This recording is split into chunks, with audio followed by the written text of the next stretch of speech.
Hello guys, welcome to the first episode of this tutorial where I am going to talk about React Context and how React Context can help you to share data between your components. So for this tutorial, I am assuming you're already familiar with React and you have, some experience, you have developed some small applications at least, or you have watched the other playlists on the channel which deal with the basics of React development. So we're not going to talk about, let's say, basics of React. We are going to focus on context and context API in a real application. So the domain of this application is some authors and their books, and it's going to have a dashboard that can allow you to add authors, add books, remove them, edit them, associate authors with books, and so on. We're going to use Vite, we're going to use VS Code, and of course we are going to use React. I have my notes here. I have the initial setup of the application here, and I am running it in my browser. Right now, as you can see here, I am on the main branch. For each episode, we are going to create a new branch. So let me go ahead and do that right now. So create a branch. I'm going to call it episode 1. And then we will start coding, let's say the application. So we will study the notes, of course, as always. And we are going to implement what we have learned one step at a time. Let's get started. So this is episode number 1. As I told you, we're going to talk about React Context. We are going to set up a simple application, which is something that I have already done.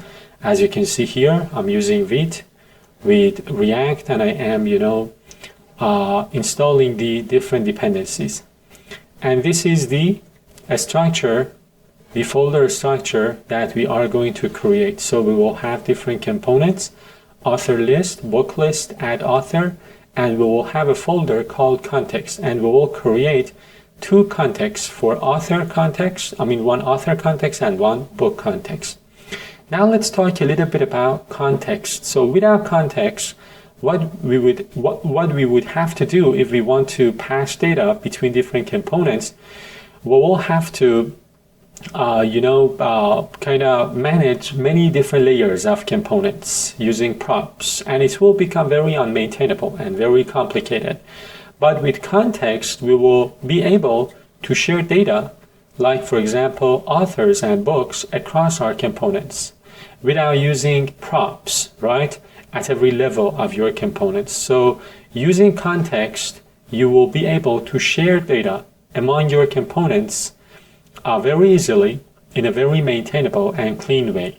And once you start using contexts in your application, you will start to appreciate the flexibility and the features that they provide. And without context, as I told you, you would have to pass your data through props, and this becomes, of course, very unmaintainable and complicated as the application grows in size.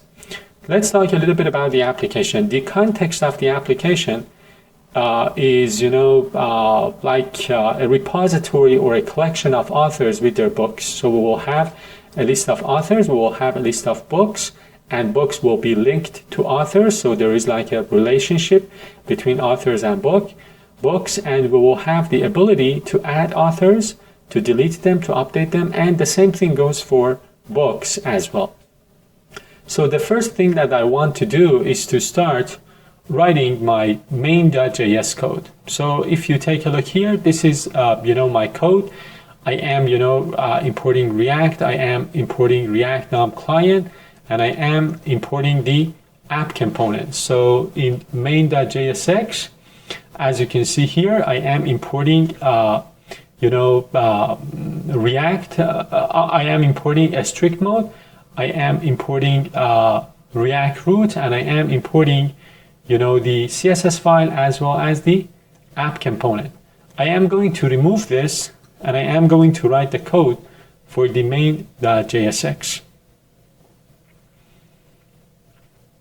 So importing the app component, writing the code, and we're done.